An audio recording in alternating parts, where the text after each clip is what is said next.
j'ai beaucoup lu de Léon Blum, de Jean Jaurès, un livre politique de chevet. Je trouve qu'il y a un livre politique absolument formidable, qui est un pamphlet, c'est Le coup d'État permanent de François Mitterrand, en 1964, voilà, sur les institutions, la dénonciation de la Ve République, des institutions, du coup d'État de Charles de Gaulle. C'est un pamphlet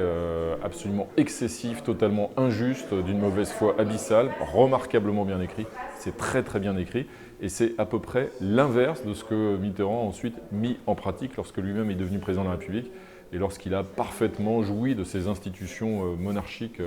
que sont celles de la Ve République. Voilà. Si je devais en retenir un comme ça, spontanément, intuitivement, sans y avoir réfléchi au préalable, je citerais Le coup d'État permanent de François Mitterrand, qui reste un livre fabuleux.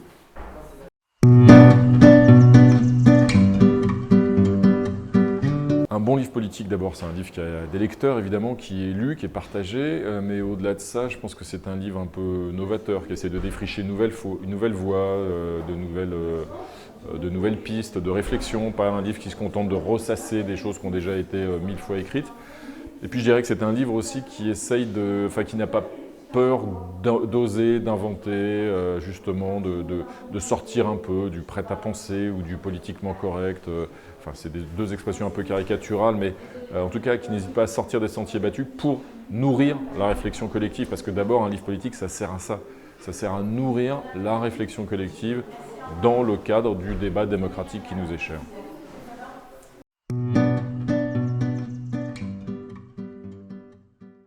Le prix du livre politique, je pense que c'est devenu une institution quasiment, c'est un peu le festival de Cannes du livre politique. C'est un rendez-vous qui est devenu incontournable et je pense que ce prix-là, remis dans ce cadre-là, c'est-à-dire au Palais Bourbon et même à l'Hôtel de la Sey, en tout cas à l'Assemblée nationale,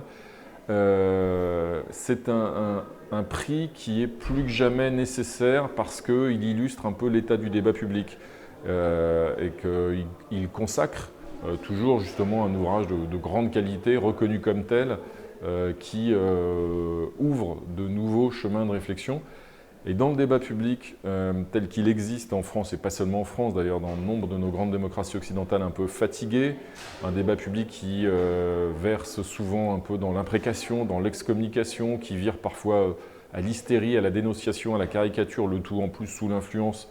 de réseaux sociaux qui ne sont pas toujours bienveillants, ce prix-là, avec toute la nécessité de mettre en avant l'art du débat, de l'échange, de la nuance, de la modération, bref, de la réflexion riche qui permet justement de nourrir le fonctionnement d'une société démocratique comme la nôtre. Je pense que ce prix du livre politique, il est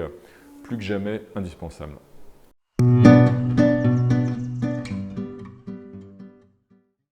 Mon livre, Anatomie d'une trahison, la gauche contre le progrès, en fait, essaye de raconter une évolution, une volte-face de la gauche qui a,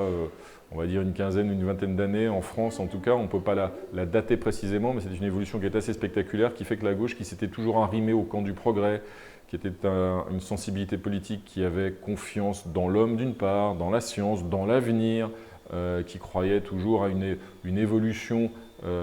positive, en tout cas malgré les épreuves, malgré les difficultés, eh bien, a peu à peu viré sous les effets d'une mondialisation dérégulée, sous les effets de replis communautaires et identitaires, eh bien, une gauche émiettée qui a tourné le dos en fait, à l'avenir et à la marche du temps pour se replier sur des certitudes souvent obsolètes, pour verser souvent dans l'imprécation, dans l'excommunication, dans la dénonciation, dans le catastrophisme aussi. C'est une gauche qui a perdu confiance